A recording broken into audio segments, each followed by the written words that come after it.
All right, good morning and welcome. It is a beautiful Saturday morning. Thank you so much for joining me. My name is Philip Ramos, and I'm super excited to be here. I'm a coach and trainer, mentor for a local company, sorry, by the name of Three Key Elements. I'm a Gallup certified strengths coach, and I'm super excited to be here. Before we jump in any further, I just want to take time to welcome everybody. Thank you so much for joining me. It's a beautiful Saturday morning. So thank you for taking the time. If you've been invited here by some friends, welcome. If you have your strengths reports, let's pull them out. If you're here to learn about some great key components about some great people, welcome. Super excited to be here. Before I jump into, finishing the introduction of myself and everything, I just want to touch just really that song as so it clicked in me again this morning. As I think about the lyrics, right? When I love someone, I love them all the way. That's really why I love strengths. That's really why I love strengths. I'm part of I get to teach every week. I get to work with coaches and mentors, a very specific group, in teaching them about what makes them unique, what makes them special, and then how to utilize their own natural talents to do what they do best, right? Coaching, mentoring, training. And what's so great is as I'm meeting with them more and more, as they're figuring out more and more about their strengths, I listen to the comments and the things that they're making more and more connections, not just about what makes them amazing, but the moment people click into the idea of celebrating what makes them amazing, we can't help but look around at celebrate what makes everyone else amazing. So that song for me rings true every single time I listen to it, every single time I get prepared for this, because I want you to know that this is what motivates me. When I love someone, I love them all the way. And I want to learn about you. I want to learn about what makes you tick. I want to learn about what makes you amazing. And that's this whole idea around strengths and talents and natural abilities, is exploring these things and giving people a chance to have fun with it, right? Giving people a chance to learn about themselves, and then see this ripple effect, that kind of goes out. So again, thank you so much for being here. I just want to share that as we got started today. And what we do every Wednesday night at 7 p.m. and every Saturday morning at 10 a.m. I bring someone on and we get a chance to interview them about their strengths, being unapologetically them. Today, we're going to be interviewing Bonnie Butler, talking about her responsibility, her relator, input, communication, connectedness. I love this quote here: discovering that responsibility can be a gift instead of a burden has been so freeing for me. Being intentional in how I combine my strengths to achieve my goals has added a new level of awareness and beauty to my journey. I remember the conversation that I had with Bonnie about responsibility and and just these dots that were connected when we started when he started that conversation. So super fun. Before I introduce her, let me introduce a little bit about just myself. Again, my name is Philip Ramos, and my beautiful wife, Melissa Ramos, she is the love of my life. She is the person that started me on this whole idea of self-development, self-improvement, growth, all of these things. If it wasn't for her, I promise you I would not be here. I would not be doing these things that I'm doing today. My family is a massive motivator for me. My two little boys, Sebastian and Manolo. In fact, my son, my oldest boy, started his mission. He left on a church mission, started on Monday. So he's doing home training for 2 weeks, and then he heads off to Philadelphia, Pennsylvania. And so super excited for him and what he's about to embark on. But my family is a major motivator for me. And as I spoke to before, I work for a company by the name of Three Key Elements. And Kirk and Kim Duncan are the president and vice president of Three Key Elements. They're on a mission to empower, activate, move people, right? Emotionally, help them accomplish their goals, their dreams. They've been doing it very well for some time. So I feel honored and privileged to be a part of their mission, to be a part of their organization, their company, to connect with people that are out there looking to pursue their goals, their dreams, and how me being a Gallup strengths coach, a coach that helps you understand the way you naturally think, feel, and behave, and recognize the value in that, recognize the motivation in that, recognize the needs in that. So I feel honored to be a part of this team. And again, they've been doing this for some time, running programs for some time, being very successful. So I just can't talk enough about who they are, what they do, what makes them great, what makes them amazing. And then again, my privilege, the opportunity, the privilege to be a part of them. within that team. So with that being said, I want to first off, and I started this last week and I thought it was super important as we go into strengths, right? As we go into talking about the way we naturally think, feel, and behave, and we explore these ideas, I want to introduce to you probably one of my favorite quotes done by Don Clifton. Now, as we go into strengths and strengths reports, again, maybe some of you might be unfamiliar with exactly what this is. So this is an assessment that is taken by, so Gallup does an assessment where you can jump on and take this assessment in order to learn about the way you naturally think, feel, and behave. Now, many people would make the connections, right, or the assumption that that is a personality assessment. And I can't tell you how not of a personality assessment this is. Our personality is often based on our personal reality, right? What's going on, what's where we're at, maybe shifts in different things. I woke up this side of the bed, this is what I want today, woke up this side of the bed, that sort of thing. Our personality can often change. Our natural talents in more importantly, the way we naturally process things, the way we naturally process information, the way we naturally feel towards things, the way we naturally act when it comes time to doing things is very much found by very specific motivators and processes and talents that we have internally in our core. And what Gallup does through an assessment is expose those and gives them a very specific name so that you can understand how they actually impact what you do, the way you naturally think, feel, and behave, not just for learning, not just for fun, but really it's all about driving performance. So in a world where all of us want to improve who we are, right? That's the idea of self-development, self-improvement, and the vast really ripple effect that it's had on, in the world today. Understanding who you are can dramatically impact all those self-development tools, because now you're really you're fine-tuning that stuff. You're customizing it, really. So how does it fit for me? How do I show up and implement these great tools and these practices and all these great things as I want to improve? How do I take in consideration what motivates me?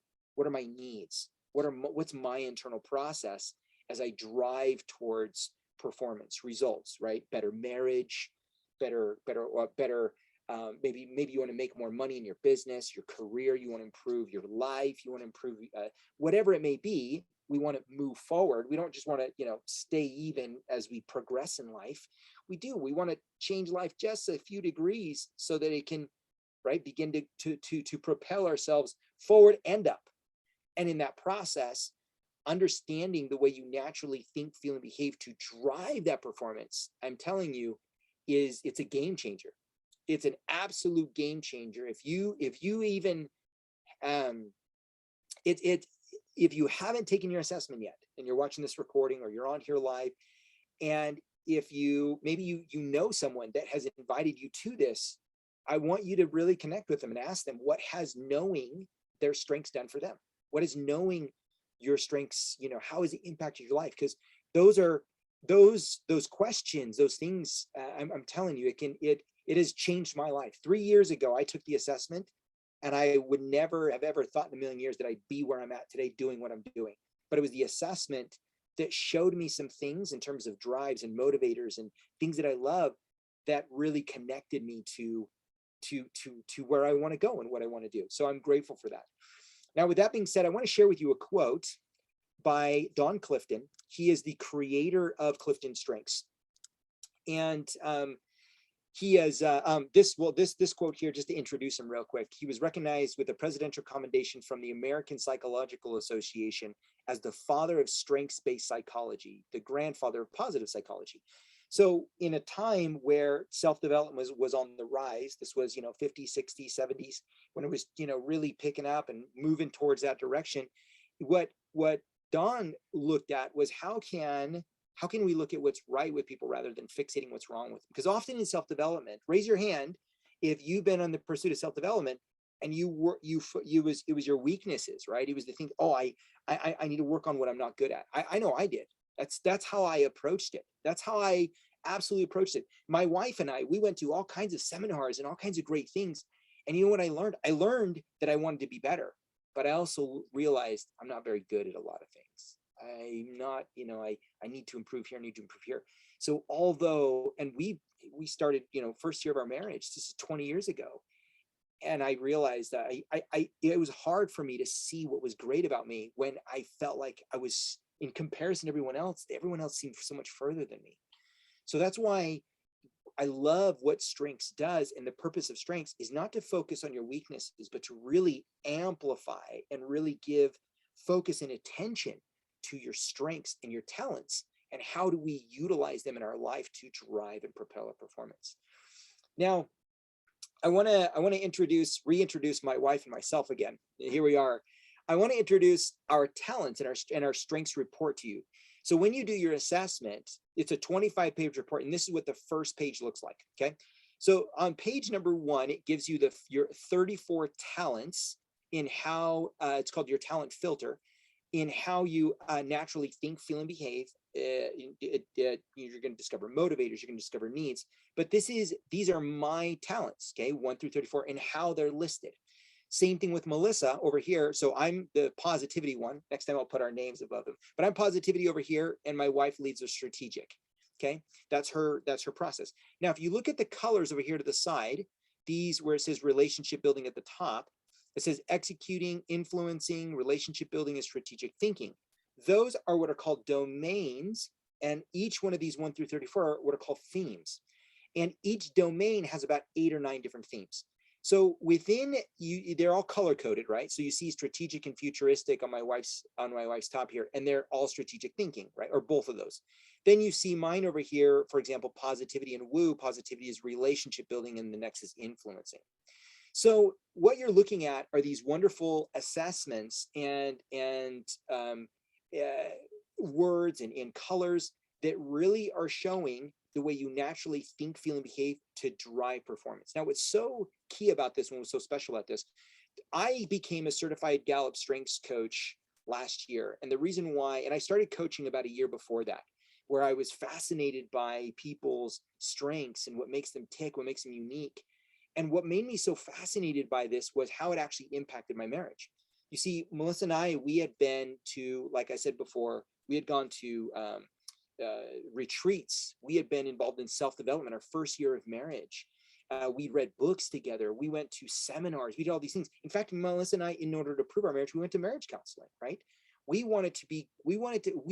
have in the pursuit of having a great marriage, that has always been valuable to us and important to us. However, in the pursuit of that, and as much as, we've learned communication, we learned skills, we learned all these different things, what was very difficult, regardless of how much we did, was how does my wife naturally think, feel, and behave? Because it was hard for me even to describe it, right? I've been in the heat of conversation, or I'm filling out a questionnaire, or I'm filling out a book and saying, okay, babe, this is what I want. These are my needs, right? But does she really know the way I process information, the way I feel about things, right? I often don't know. It's hard for me to put it on paper. And so this assessment dramatically shifted our marriage and my understanding of myself, as well as my wife, and also other people. I realized that I had difficulty describing the way I naturally think, feel, and behave to motivate my performance. And this assessment gave it clarity. It gave it literally perfect clarity. When I got my assessment and I saw positivity at the very top, I actually got emotional. I cried, because my whole life, my family, friends, relationships told me that I was too optimistic, overly positive. I was not grounded. I was, too pie in the sky. And so I saw this and I thought, wow, this is the first time that it's ever been shown to me that this is of value. Same thing with my wife and her processes and what makes her value. So I like showing these so that you can see we are very unique individuals. We are very much alike in a lot of ways, right? Obviously, because of the people that we live near, or our spouses, or our kids, men, women, mothers, fathers, entrepreneurs, right? We have similar hobbies. But when it boils down to it, there are things that make us very similar, but there are also a lot of complex ideas and concepts and processes that make us very unique. And the more and more we respect that and understand that, we can allow for more people to flourish. This has dramatically shifted our marriage in more ways than any single thing that we've ever done. Any single thing we've ever done, this has done more for our marriage because it gave clarity. It helped, it gave us understanding. It put things on paper that I couldn't describe, she couldn't describe, but once we were able to read it, I can go back to it now and understand, oh, this is where her come from is. And so I love this quote here that Don Clifton has is, as you begin to think seriously about the unique constellation of talents that you have, you recognize that other people each have their own unique combination of talents as well. You begin to see them through a different lens. The things that used to annoy, irritate, frustrate, I don't understand, drives you crazy, you are now seen as the very things that make the other person productive and successful. This quote changed my entire perspective on people. I had to, from that moment on, walk out the door and think, I had to ask more questions to people, right? My oldest son, who's serving in church mission, he took the assessment because I want to understand him better. I've raised him. I've seen him grow up. He's 18 years old. But when he took that assessment, it answered so many questions and gave clarity where I misunderstood. It gave clarity where I felt impatient. It gave clarity where I felt a little annoyed, right? And it dramatically shifted. And so now within all my relationships, that's the question I really have to ask is, realize I don't know the way you naturally think, feel, and behave. I don't know all your processes, but I love you enough and I care about you enough, going back to the song, right? When I love someone, I love them all the way. I want to love them all the way to how they naturally think, feel, and behave. I want to understand you because it's the best way that I can be the best friend, the best entrepreneur, the best coach, the best mentor, the best relationship to you is by understanding what are your needs, what are your motivators, what are your unique processes. And so I just want to establish that as we move forward here, I love doing these interviews because I love getting to know how other people think, feel, and behave. And if you listen today, when Bonnie or any of the other interviews, you listen to how people, again, they may be mothers, coaches, they may serve the same role, entrepreneurs. But what's so fascinating and what's so amazing is how they all go about it in different ways because they understand what drives them, what drives their performance, what keeps them headed in the direction they want to go. All right. So with that being said, I want to go ahead and bring on Bonnie here. I'm going to show so that everybody has an opportunity to see her and her full report. So you can see, for those of you strength enthusiasts out there, go and blow up your screen, but you guys can take a look at who she is, what motivates her, what makes her incredible, what makes her amazing. Bonnie, if you want to go ahead and jump on real quick while I take a moment here to kind of introduce you. So Bonnie was born in Wyoming. She's been married for 43 years now, mother of 10, mother-in-law to 6. She has 20 grandbabies. That's some experience right there, right? 20 grandbabies. She's lived in 9 different cities in 4 different states, fostered and adopted, foster and adoptive parent, heavily involved in community service, and currently serves in a co-chapter president of Sleep in Heavenly Peace in San Antonio, Texas. And she's a personal development coach working with successful professionals who sacrifice their personal lives to get to the top of their fields and now need help repairing and restoring relationships they've damaged along the way. And I just want to acknowledge, you are probably the most qualified person for such a job based on the fact that you've mothered 10, grandbaby 20, you fostered adoptive parents. Oh my gosh. I'm sure you have a lot of personal experience that you bring to the table when it comes time to what you do. Is that correct? Yeah, I think, you and I talked a few minutes ago about finding that place. I know that I'm supposed to be coaching, but who am I supposed to be coaching? And, coming to an understanding that my skills and what's important to me and what I value most, right, is relationships and right, healing relationships and bringing people together. And so really keying in on that was eye-opening, that I don't need to help people reach their career goals. I need to help them salvage what happened on the sidelines while they were reaching their career goals. So, Well, and let's be honest, that is a huge. I'm currently working with a gal who she reached the top rank in her network marketing company, and I started working with her. This was a few weeks ago, and within 2 years, she blew it out of the water, had a lot of success. And one of the things that she wanted to start meeting with me because she realized that along the way to this drive of success, she got burned out because she lost she lost who she was. She didn't like where she was at the end result. She had the money, the success, the car, whatever she wanted, she achieved. But along the ways, now she feels burnout because she's lost who she is. She's lost what motivated her. She lost all these different things. So what you're talking about is there's some very successful people out there that have accomplished a lot, but in the process of doing that, have they what has been the collateral damage, right? What has been the loss along the way? So definitely a very needed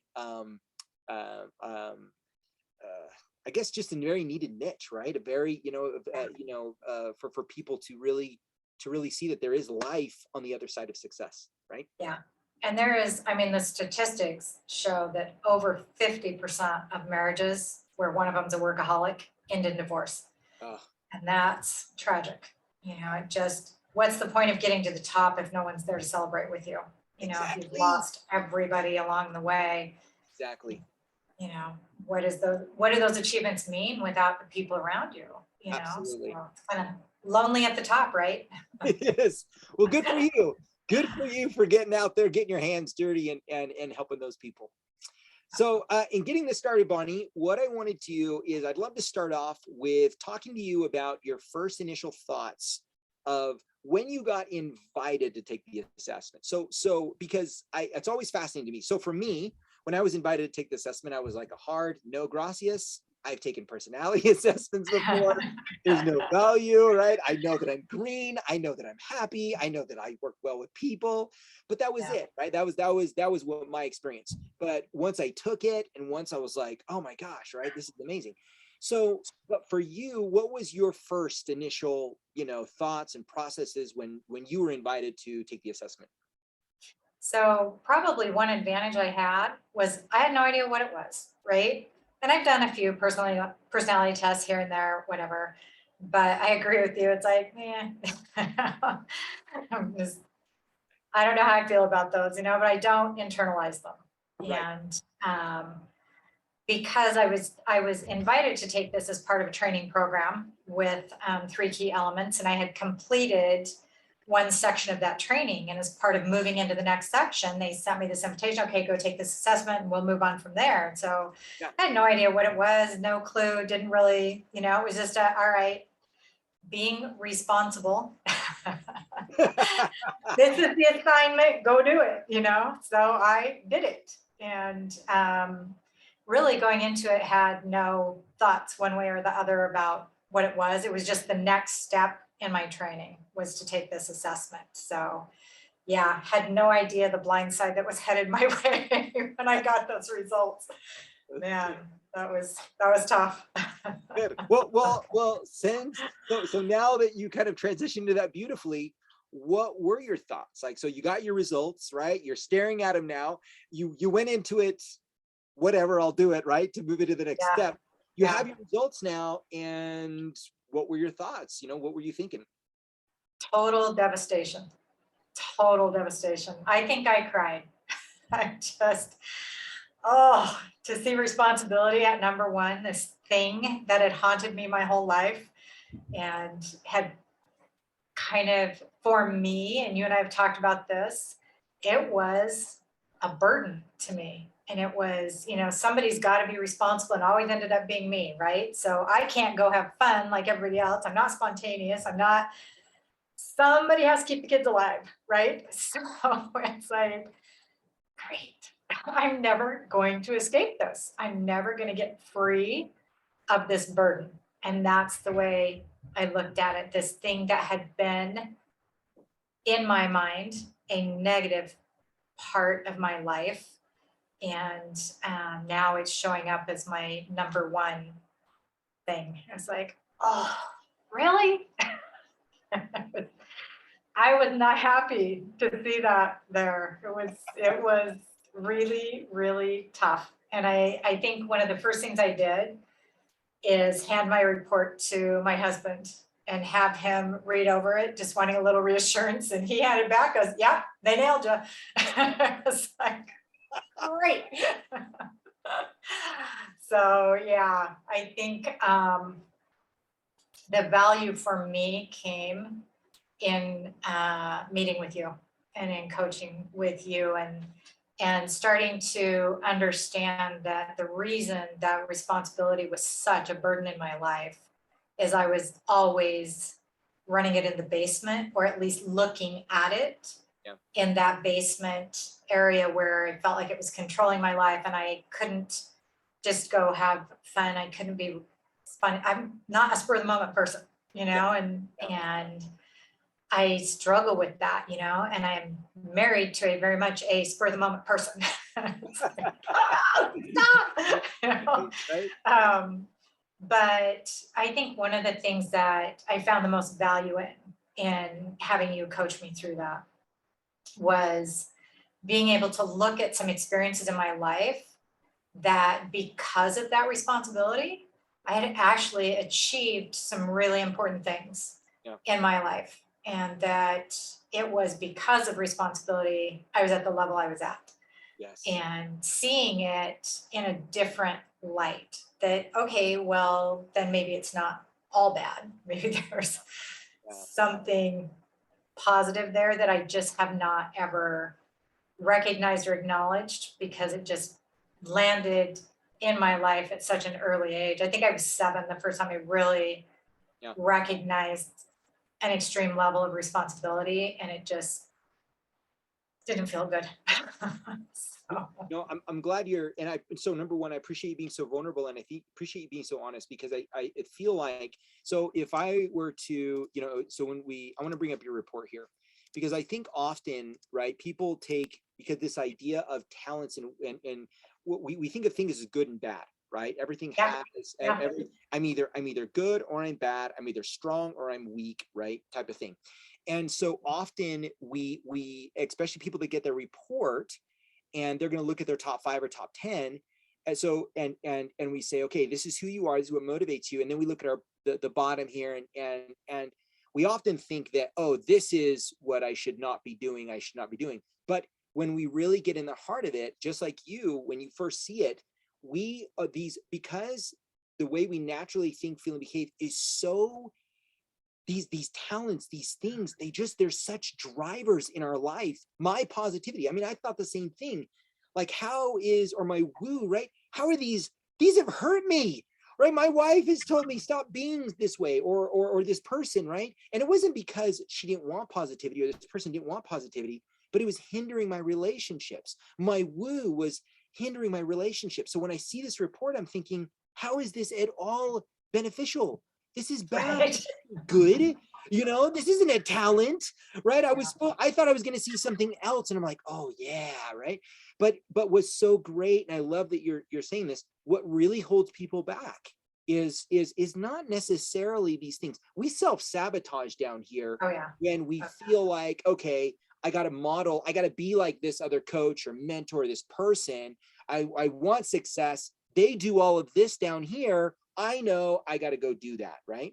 But really, where we tend to struggle the most, because positivity, woo, or responsibility, in your case, relator, it runs so much of your life that it's almost like, in the car, right? You're a high performance machine, and you're overdoing it. You're in the red because it's just running so high. It's not serving you anymore. But it is so natural. It's just so natural for you to take responsibility, own responsibility, assume responsibility, declare responsibility, as from a natural state, that very quickly, it's a slippery slope. And next thing you know, right, you're You're Yeah. lost in that. So I'm grateful that you're bringing that up, because I think so many people they take the assessment and they either think it's wrong, or they're mad at mad at it, or they're like, no, this hasn't worked.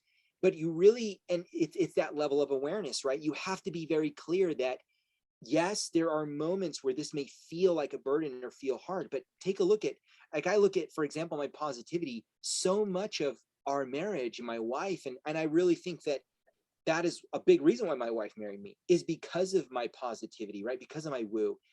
There's unfortunately times where I just put it in it went in the red because I was pedal to the metal type of thing. But I'm sure the same thing with you, responsibility. Yeah, I think it is really hard for me to let go of it. I mean, Yeah. it's so intense, it is so deep. And I mean, I was unaware for so long that it was Yeah. just rampantly, running wild. And one thing, probably, gosh, it's probably been about 15 years ago now, I had some serious health problems come up, Mm. and I needed help. I mean, I couldn't function. Yeah. And one of the hardest things for me during that time, and I came to recognize that that responsibility ran so deep that if it was my perception that it was my responsibility to do that, Yes. I could not let someone else do it. Yeah. And that was, when you have the rug pulled out from underneath you and you cannot even meet your own needs, Yeah. much less try to meet someone else's needs. And that was a really tough time for me, having to let go Yeah. and let other people do things, let other people fix the meals for my family, let other people clean my house, let other people do the homeschooling with my kids. Yeah. And that was as rough as it was beneficial, Yeah. Yeah. because I had to let go. And in that letting go, I could see, oh, other people can do things. Yeah. Other people can handle some of these things for me and it will be okay. Now, I cannot swear to you that when I got well, I didn't pick that all right back up. Right. But it was valuable. I mean, it was painful, but it was valuable. So, And on that note, right, that's what's hard to, that's one of the reasons why I talk about, what the assessment did for me and my wife. It is so hard to communicate that from a need level to someone oh else, yeah. right? Like, it's so difficult to communicate to someone and say, I have this need for responsibility, right? And people are saying, just let it go, Bunny, just let it go. And they're because they're trying to communicate to you because for them it's easier, or Yeah. what's worked for them. But Right. that's the beauty of strengths, is when you see it on paper, and I tell people all the time, your top three, they are this unquenchable, like bottomless pit barrel, talents, needs, motivators, that you just have to know they're that deep for you. And you can never assume, with my positivity, I can never assume that anyone knows what that's like and that anyone has that same need. Same thing for responsibility. So when I hear people's responsibility come up, I can't just be like, well, just deal with it. You know what I mean? What are you making a big deal of it, right? I'm thinking to myself, I'm like, no, this is a big need. This is something to acknowledge and recognize. But when people don't know out there, and they're just like, Bonnie, what are you worried about? Bonnie, why are you making a big deal? Bonnie this, Bonnie that.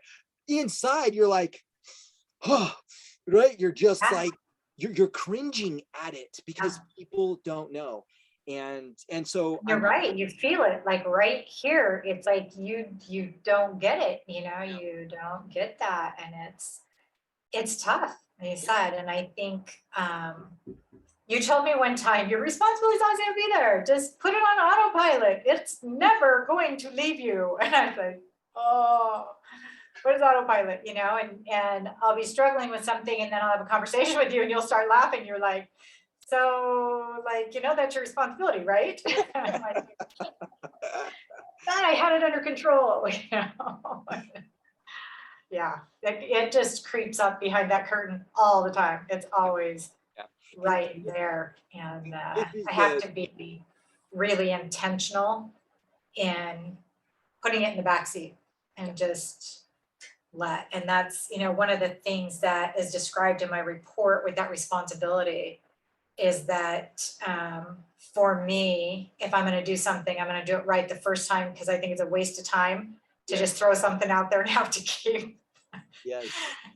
fixing it. And so that knowing that and seeing how that has held me back, that, if I can't get it right, then I don't release it. Right. And so learning to let it go as it is, right? Just put a webinar up there and so what if it's not perfect, and realistically, I don't think there's ever a perfect webinar. We're always going to sit back and assess things here or there that, we could have done a little bit better, but For sure. yeah, it was so blinding to me that I couldn't even see the other 4 of my top 5 because responsibility is like this big black patch over everything. Yeah. So trying to kind of get a handle on that and understand it better and start to move it out of the front spot took me a while, and then starting to really dig into those other 4 top strengths was really interesting how I could see they played out all over the place in my life Yeah. individually, but I've had a couple of opportunities to really not even with awareness or intentionally use all of those strengths and combine them together and really have some fun, which I'm too responsible to have fun, right? And that's, I told you, I think I shared with you, I had to fill out a form for a class I was taking and they said, what are your quirks? And I'm like, quirks? I was like, I don't know. And so I asked my husband, what are my quirks? And he's like, oh, I texted my kids, what are my quirks? Silence, and somebody said, maybe kids are afraid to tell you. I said, oh, not my kids. They'll tell me. And it was just like crickets out there. And we really can come in. And I finally just on a joking level said, I am far too responsible to have quirks, right? Yes. Yes. No quirks allowed. Responsible people don't have quirks. Too much responsibility. Right? Yeah. So, but it's been really fun to see relator and communication and connectedness pull together in projects that I work on with other people and pulling groups together and getting people to work together towards a specific community service event or pulling people into the warehouse down at Sleep in Heavenly Peace, getting those beds built, getting those beds delivered, and having people do bedding drives, and just that's what I thrive on. I love pulling people together, and I've always enjoyed that, not having any idea, that was where my strengths lies, in actually helping people come together, and people who are so very different, right? But helping them work together and learn to work together as a team and as a cohesive group. And so being able to step back and look at, when I can pull those projects together and pull people together to create something that's really beautiful. And then the responsibility is there, but it's underneath in the foundational position instead of on the roof of it all, and it's been really good to see that. I also learned pretty quickly that I had to watch out for input. Input and learner, I'll never leave a class. I'll just take another class. I'll just be a student forever and ever and ever, So yeah.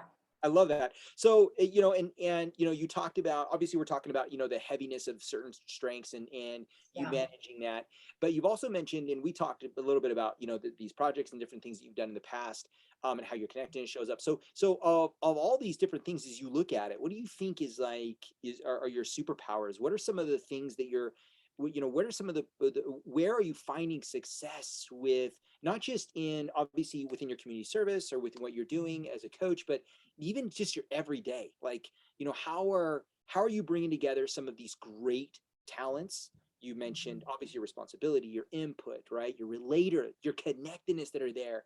How are you utilizing them as your superpower, but also how are you utilizing them just on a day-to-day basis?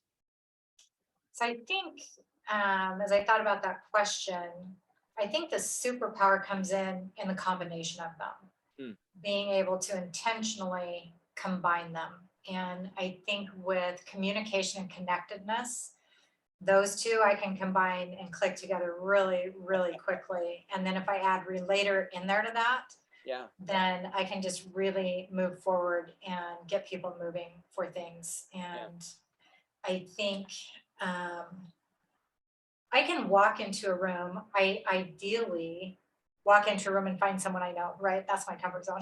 yeah. That connectedness. Directly to the person I know, right?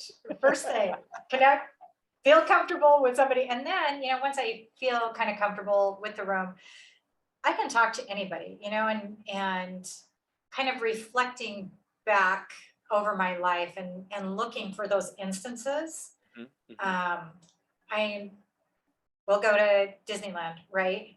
And I will invariably end up talking to the people in front of me, behind me. You're in those the lines are going everywhere around you. And pretty soon I'm talking to everybody around me. I'll just find something to say. I watch them for a few minutes and then comment on something their kid did or they did, or, something. I find a way to insert myself Yeah, into that space, yeah, and I love that. I love getting to know people. I never even know their name. We stand in line for an hour, for, 2 hours together, winding your way through these lines. But I learn about them and it fascinates me. And yeah, I am fascinated by human behavior. yeah, I am always just intrigued by how people's brains function yeah. and what motivates people. And I love, this is probably I love watching true crime shows, right? Because I'm fascinated with, I'm like, how do you think you're gonna get away with that, right? And watching that, just watching the way people's minds work and figuring them out. And my husband always says, you just watch those because you're trying to figure out the perfect way to murder me and get away with it, right? It's like, there are days maybe, but I I don't know. I like watching people and I like talking to people and connecting with them and finding out things about them. Yeah, And it fascinates me. I'm very much a detail oriented person. And when yeah, I know the details of something, then I feel peace, right?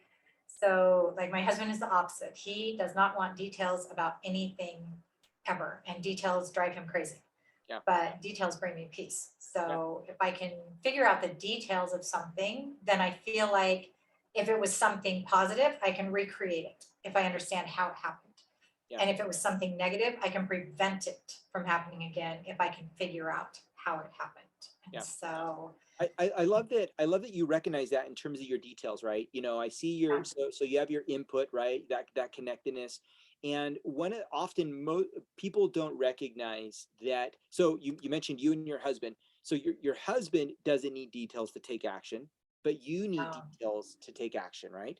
yeah, And often when we look at, and again, this goes right back to not understanding, right, your level of responsibility and how that plays in what you yeah, feel.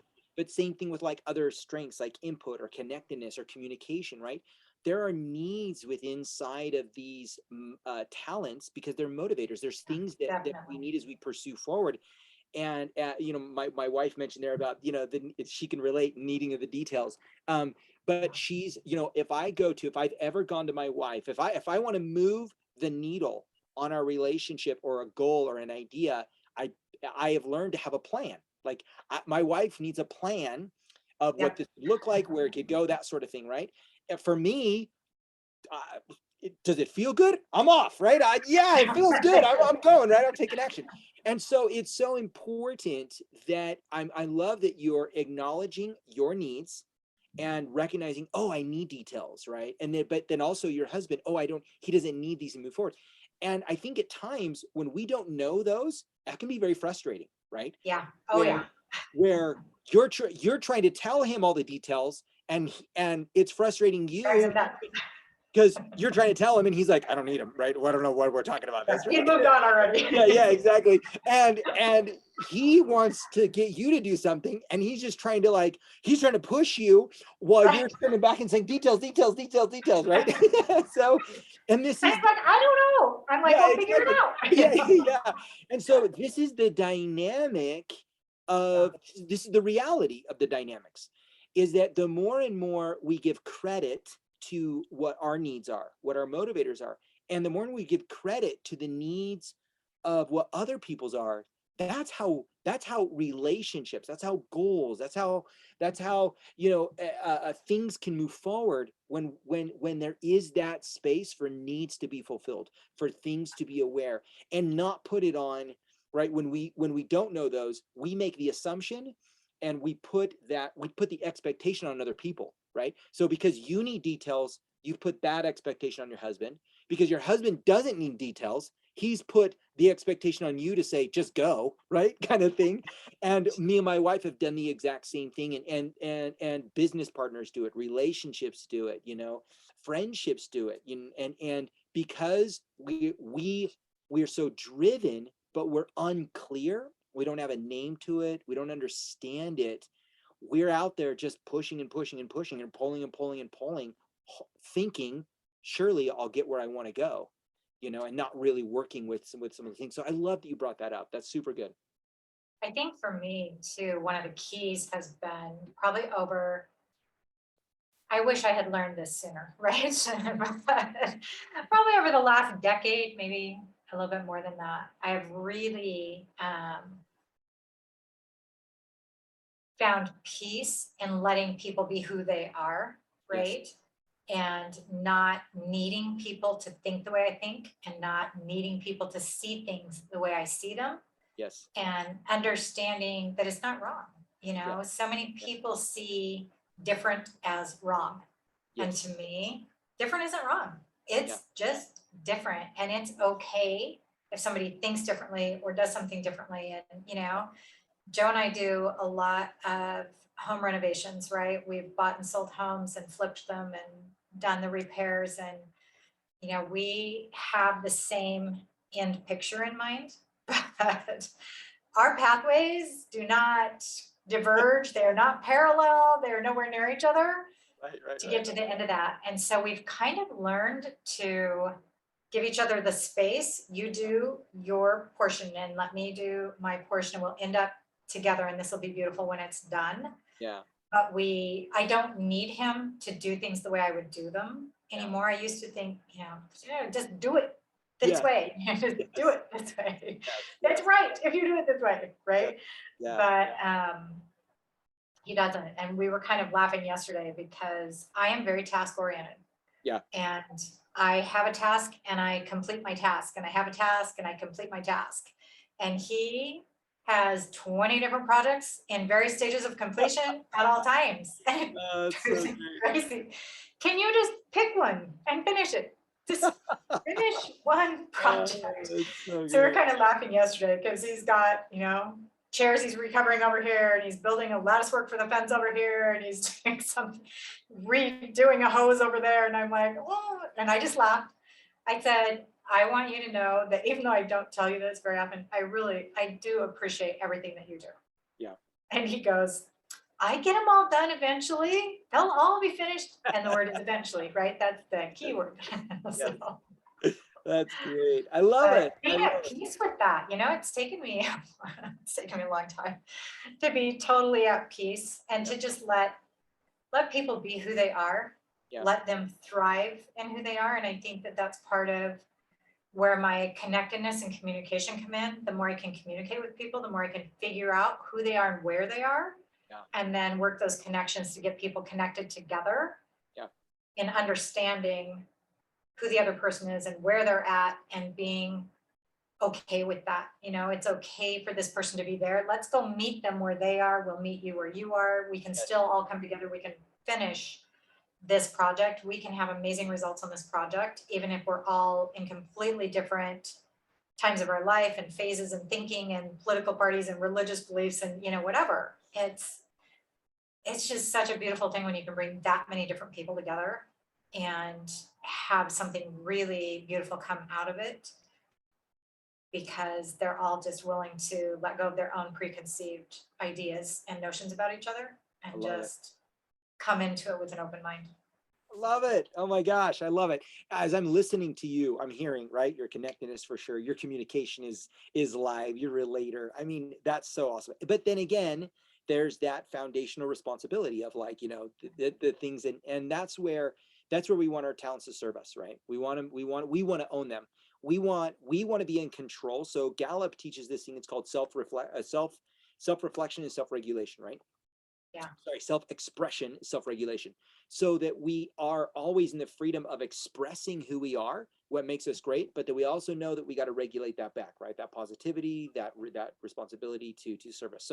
So with that being said, like what now, and again, I know you talked a lot about your responsibility, maybe it's this, but we all struggle. So one of the things, and I still tell my wife all the time, I've gotten a pretty good handle on my positivity in terms of, right, when I need it, when I don't.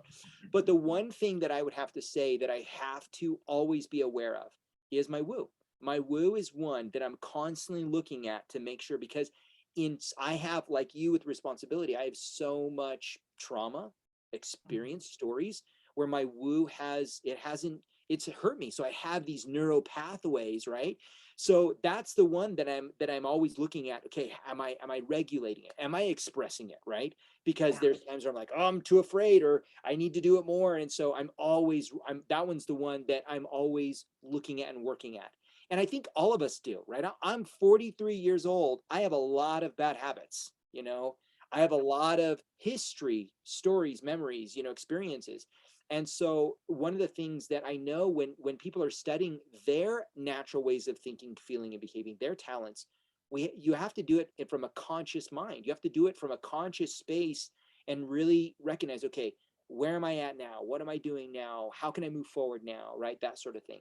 So Yeah. with that being said, what talent do you feel like you still kind of, you struggle with, you're always kind of working with, you're like, okay, this is the one I gotta make sure I'm managing?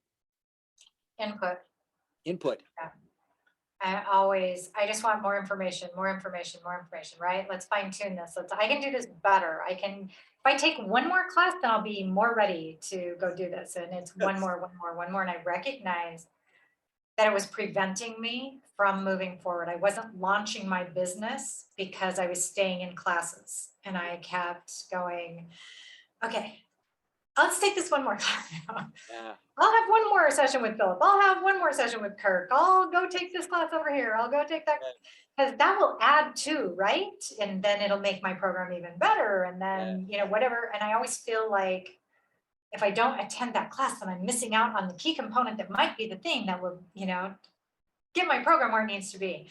Yeah. So I had to make a very difficult and conscious decision earlier this year Mm. to step out of the training programs, Yes. because I could see myself just settling in to that permanent student mode. And I was not going to really launch and be successful and do what I really want to do, Yes. because I was sitting back in those classes thinking, okay, one more class will get me where I need to be, when realistically, I have the knowledge I need to have, and I have the skills that I need to have to go do this, but I want to do it right, that drive to do it right.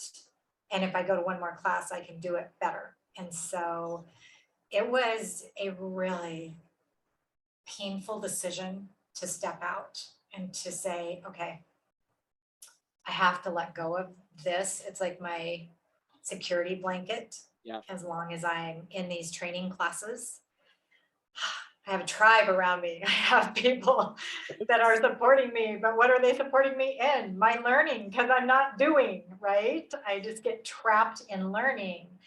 And so I, yeah, I made that decision, and I stepped out of all the training programs that I was in, and stepped off that cliff.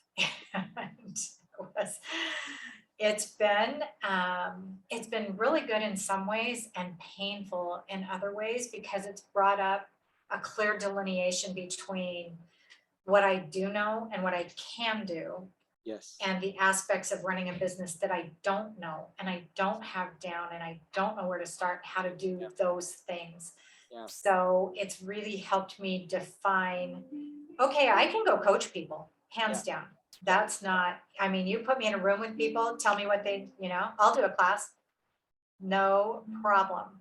Yeah. But you tell me to start, all this foundational stuff with the business, and you have to figure this out on social media, and you have to have this going on with your bank accounts and your tax papers and your registrations with the state, and Yeah. it's Yes. like, Yes. every time, I've started other businesses, but I've been independent contracting with them. Yeah. And so they have the foundations in place, right? And I just do the independent contractor and go do my thing. And so this starting everything and figuring all of that out, sorry about that, No, you're has fine. been difficult and painful.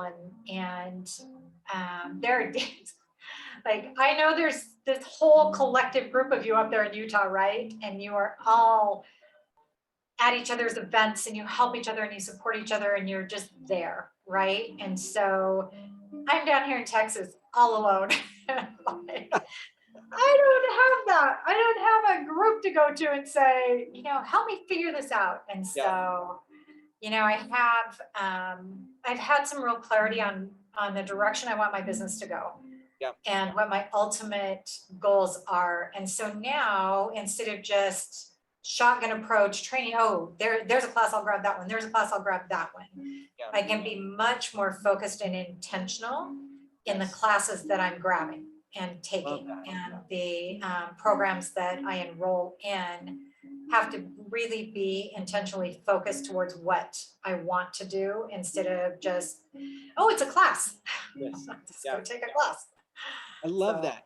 That's a great example of you recognizing how your input in this example serves you and how it hurts you. And again, I want to bring this up because so often people are thinking, right? So if we bring up your report here, so your activator, right, at number 30. I have activator at number 3. So me taking sometimes even blind action is more my problem than anything, right? Your husband, which is why, people that are fire starters, like your husband, that have 30 different projects going, high activators, no doubt about it, right? They're like, oh my gosh, I can totally do all this, right? They're arrangers that, they're arrangers. They love spinning one plate is boring to them. They need to spin 10, otherwise it's not fun, right? Kind of thing. And so here you're talking about, this is where people get stuck, is they think, oh, I need activator in order to take action in my business, right? Or I need activator in order to start doing the things. But here you are acknowledging and recognizing that it's not this that you need, it's that this is in your way. This is what's in your way. And so it's because it's such a driver for you to learn more, or grab more, or collect more, or do more, because if I get more, surely I'll give more, right? Type of thing. If I get more, then I'll be ready for more. And so you recognize that this is in your way. And I love that. And I've been working with so many people in where they look at these different words on this paper and say, oh, this is why I'm not successful, because I don't have this thing. I don't have this thing. I don't have this thing. When in reality, once I start hearing stories, and once I start hearing what's going on, they're not struggling because they don't have something. They're struggling because they have something that is so, like, it's like so much that is what's actually keeping them from doing the thing. So that is such keen awareness on your part, Bonnie, that people don't connect those dots, because those dots aren't always, let's be honest, they're not always fun. They're not always safe. oh, it wasn't fun to recognize that. It was definitely not fun Yeah. to step out of those training programs. I'm like, wait a minute, first Tuesday morning rolled around and no Philip. I was like, I don't like this.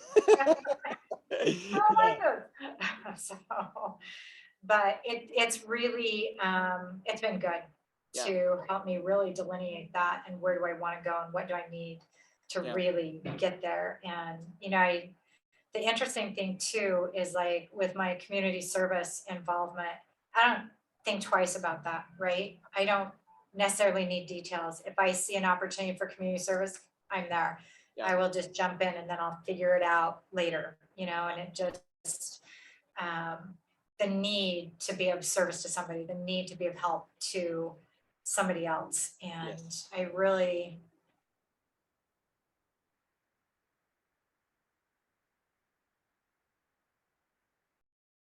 Bonnie, did I lose you? Oh, oh no. Is she there? Can you raise your hand if you guys can hear me? Did we lose Bonnie? Can you guys hear me? Raise your hand if you guys can hear me. Or did you guys lose me? Okay, so you can hear me? No, we lost Bonnie. That was going so good. Oh man, that was going so good. So good. Okay, hopefully she'll be able to jump back on because that was, oh my gosh, I was absolutely loving that. We're going to give her a few more minutes to see if she can't jump back on. Oh, there she is. There she is. Bonnie, you there?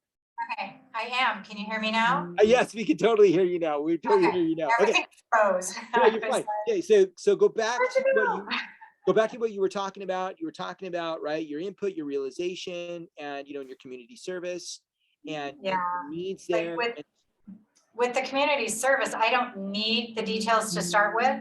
yeah, And there's that innate need. And I think part of that is it's just part of my personality, right? It's just part of who I am to reach out and help other people. And I think my dad taught me that.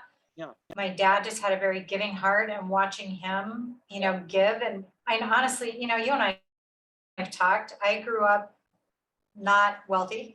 yes, yes, But by any definition of the word, did we have any financial stability? yeah, And yet my dad was always stepping up to help other people, right? And so he taught me that principle. But I also think as I look around at my own life, and despite the challenges and the hardships, and there have been some really tough things that have happened, but I have an abundant life. And so I feel a level, here we go with the word responsibility, right? yeah, I feel a level of responsibility to give back. yeah, I just have been so blessed yeah, and so um, inundated with goodness and love. And um, I don't know, there's just so much in my life yeah, that I just feel like I need to share that with other people, that it wasn't given to me just for me. yeah. And, we went a couple of years ago, when we moved here to Texas 4 years ago, our house, we bought another fixer upper because Uh-huh. that's what but we gutted the kitchen as it was in such bad shape. And from bottom up, we just totally renovated and redesigned and put this kitchen in. And, Joe and Brian did 95% of the work on all of it. We didn't build the cabinets and we didn't install them and the countertops, but everything else we did ourselves. Mhm. And at the end of that, I'm sitting there looking at this kitchen and what we created Yeah, together. And I had this overwhelming sense that it wasn't my kitchen, right? That it's our community's kitchen, right? And that I needed to be open to sharing what comes in and what's baked in my kitchen with other people. And it was so hard because it was COVID. And we've always had an open door policy at our home. Kids come and go. We have firesides here, we have meetings here, we have book clubs, whatever. We've just always had people in and out. We have people over for dinner all the time just to get to know people. And all of a sudden our doors were shut and locked, and we are sitting with this brand new kitchen that's capable of putting out, I mean, my son's an executive chef, my daughter-in-law is a master baker, wow, and our doors are locked. yeah, We can't invite people in to share this kitchen, and it was painful. yeah, yeah. So we just started baking and taking it out and delivering it to people because we couldn't bring it in. So, right, you can't come to me, I'll just bring it all to you. Exactly, exactly. But I don't know, I just feel gratitude for that. I just feel like that kitchen was a gift to me to Yeah. share with other people. Well, that's just a great example of, again, your connectedness, your relator, how you do things. And again, what you said, that sense of responsibility that you feel to people and the needs of people. Awesome.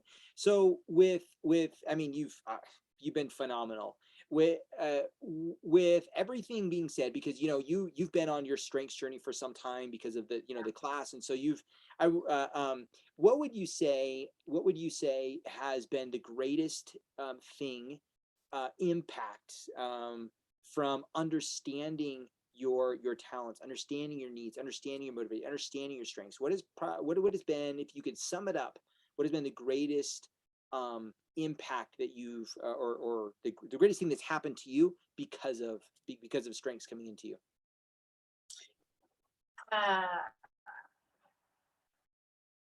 Probably a greater understanding of why I do things the way I do them, and that it's okay to do things the way I do them. That it is okay to do that, and understanding how to use responsibility in a more responsible manner, should I say? Be more responsible with my responsibility. Yes. Oh, that's great. And I remember not too long after I had taken the assessment, and I kind of felt like I was getting a grip and understanding responsibility, how it was playing out in my life in that basement function, and how to get it out of the basement, and Yeah. how to funnel it in a more positive way. And so then that kind of opened the door, and I started noticing my other strengths and trying to recognize and pull them in. And I remember sending you a question in one of our meetings about feeling, how do I incorporate this into my life in an intentional way without walking up to somebody and saying, "Hi, I'm Bonnie and I'm responsible," right? And without feeling like, it just felt like all this stuff all at once. And I was like, I think I have multiple strengths personality disorder, right? Because trying to figure them all out at once, and it was like, okay, I just got to step back and look at them one at a time, and kind of get a feel for each one individually, and then collectively figure out how to pull them together and make them work, and how to use them, and figure out that drive. But I think probably the most impactful thing was being okay with being me, and getting the ability to look at responsibility as a gift instead of a burden. And to really key in on that. And if I'm feeling stressed and anxious over something, being able to step back and go, okay, get the responsibility off the top and get it underneath.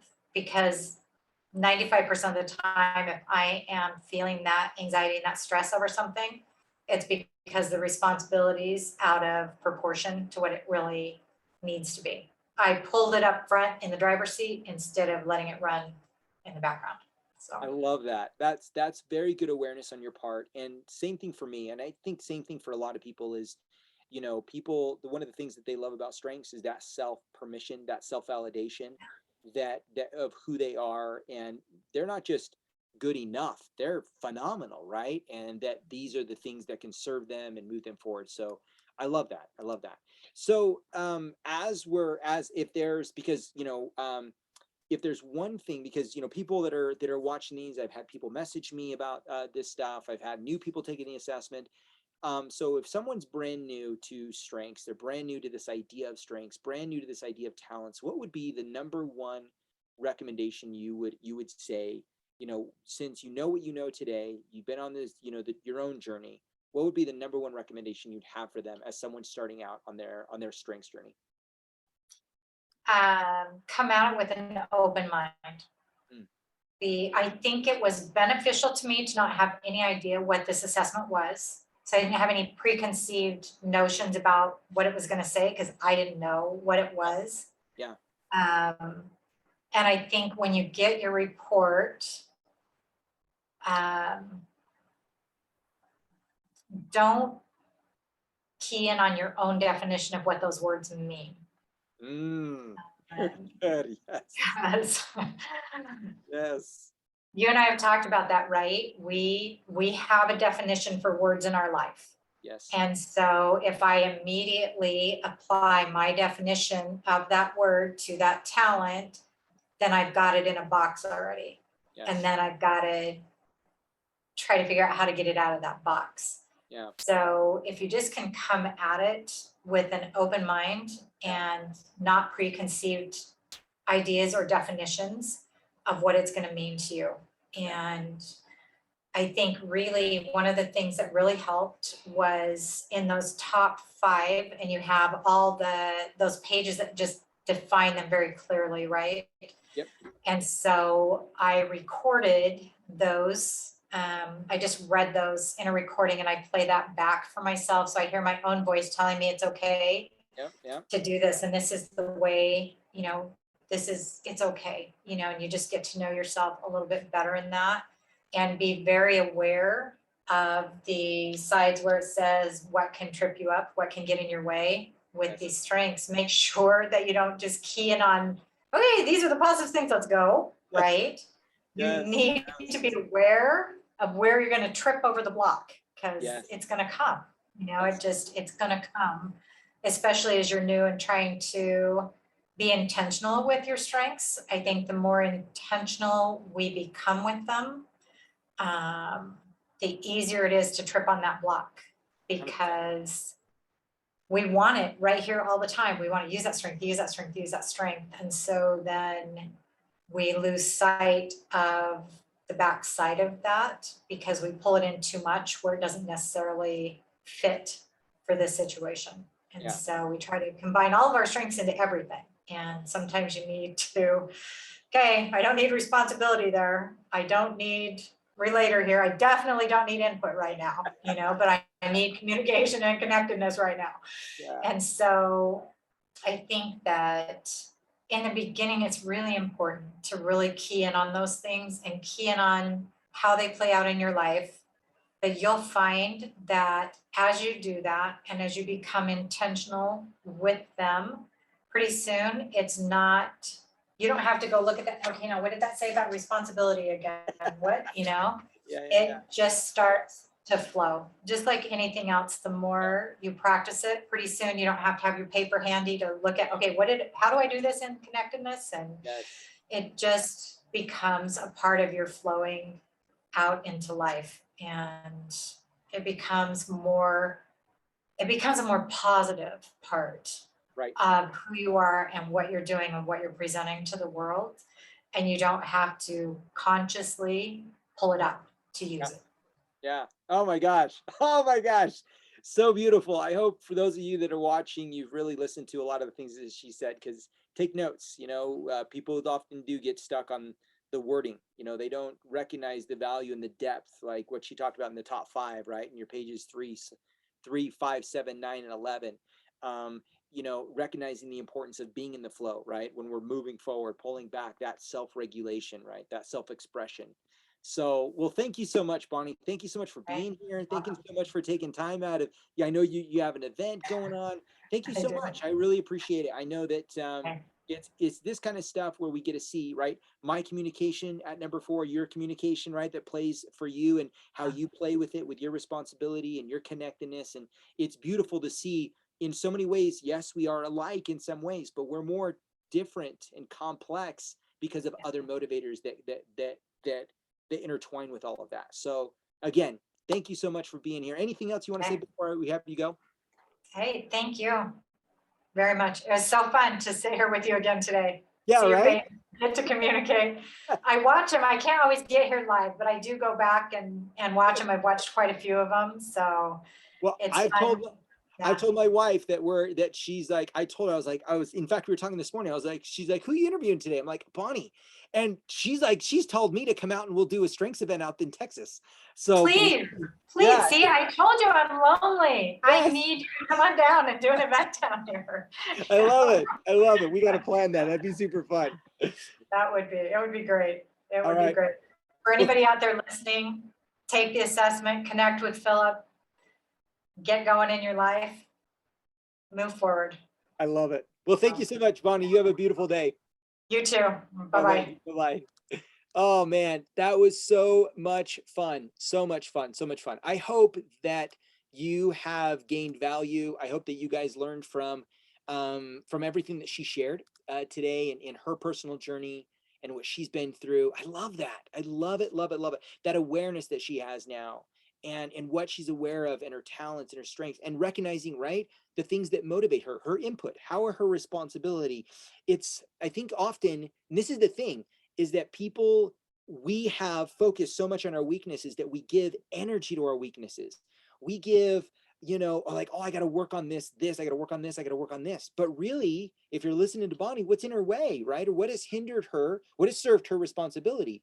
But what has hindered her is her responsibility. What has served her in all the things that she's learned and how to coach and how to do all the things that she's done. But what's holding her back is her input. Not she needs more activator. She needs to recognize, oh, my input is in my way, right? It's keeping me from moving forward. So I love that. So as we end today, because I do get a lot of questions as to, okay, Philip, like, why I think I'm ready, right? Why strengths? What is so great about this? What's so fascinating about this?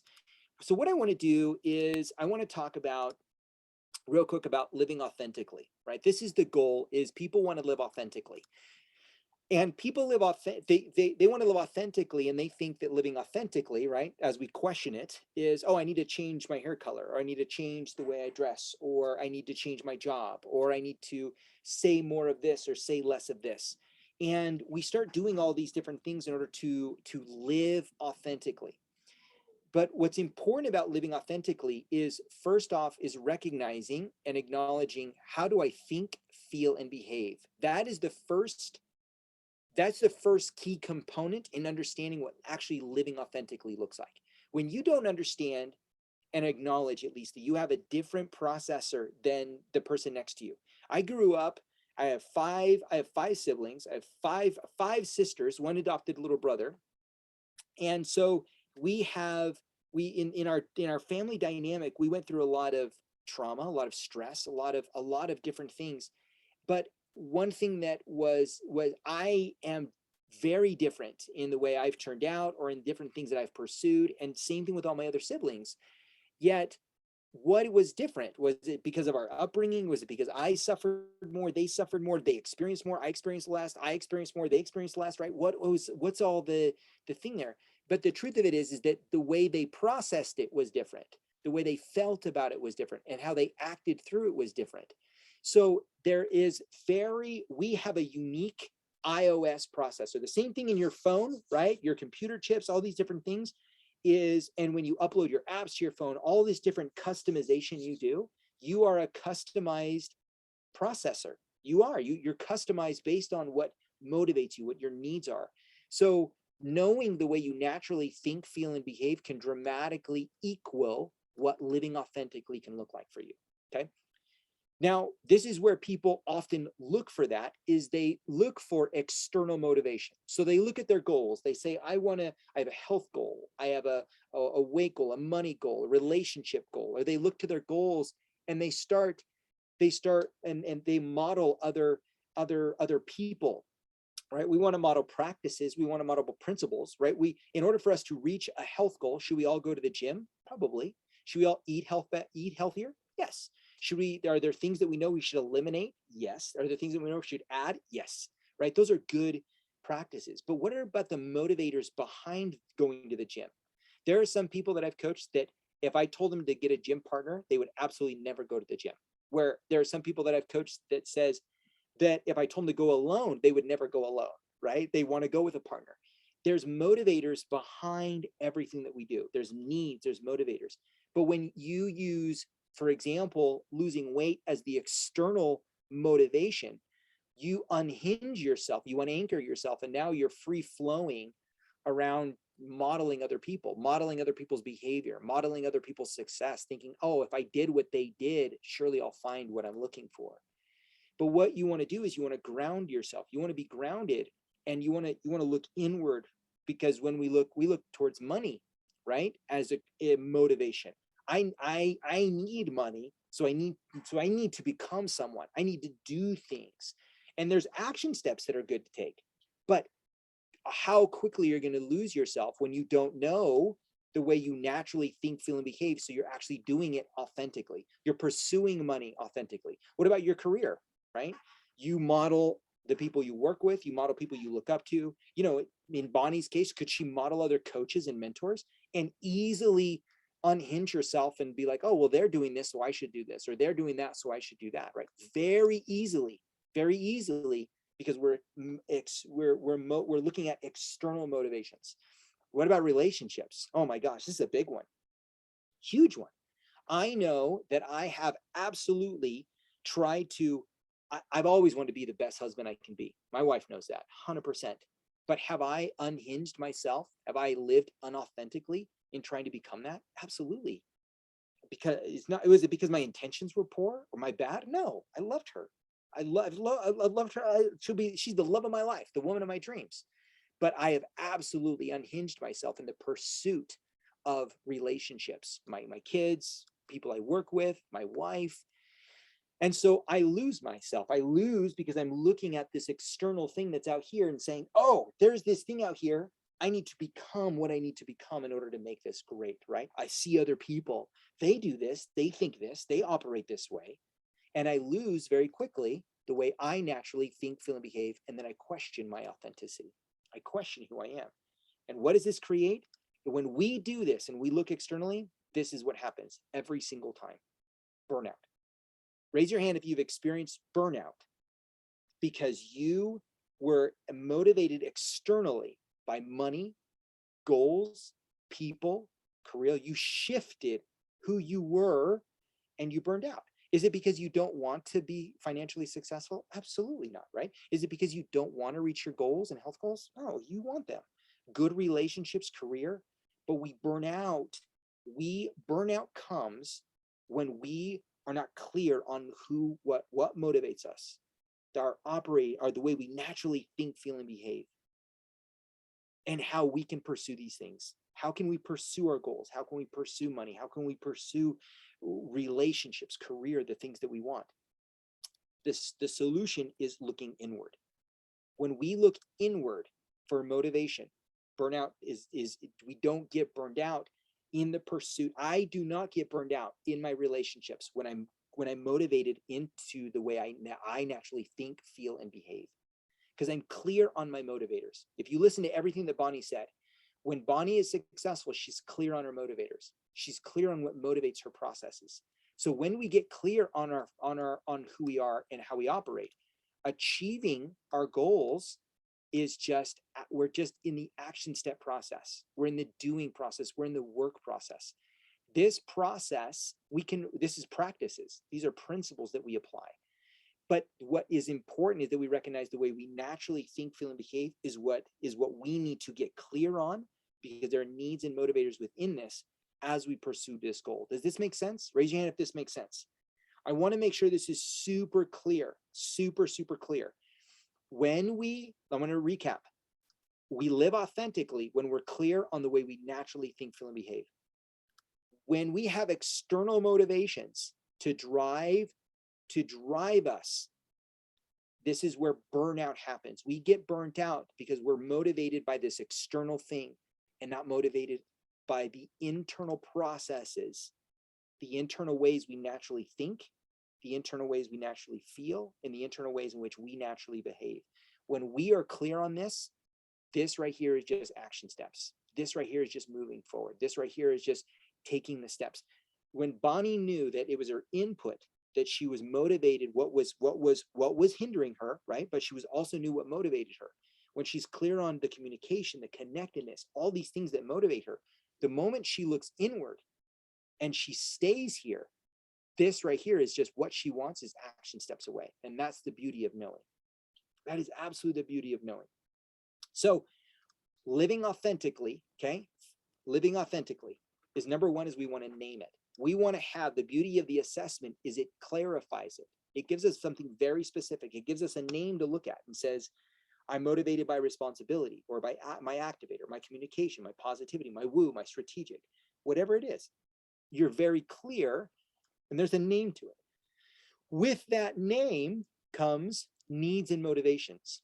There's needs and motivations inside of Bonnie's input, inside of her responsibility, inside of my positivity, inside my wife's strategic, inside of your connectedness, inside of your achiever. There are needs and motivations. And when you're clear on that, when you're clear and you're looking inward for that internal motivation, externally, all of a sudden things start to click, things start to happen.